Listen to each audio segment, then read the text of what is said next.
Anong ibig sabihin ng pag-i-invest at bakit ito mahalaga? Ang pag-invest ay paglalaan ng bahagi ng sariling ipon sa mga solusyon at paraan ng pananalapi na layuning pagyamanin sa paglipas ng panahon at ang maisakatuparan ng sariling mga proyekto sa buhay. Karaniwang hindi ginagalaw ang pera na nasa bank account dahil iniisip na ligtas ang salapi dito at laging handa sakaling kailangan ito. Ayon sa kasabihan, malay mo. Tunay bang kumbinyente ito?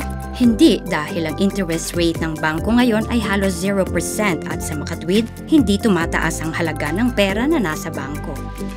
Ang inflation o pagtaas ng halaga ng mga bilihin ay nagpapabawas sa value ng sariling ipon sa paglipas ng panahon.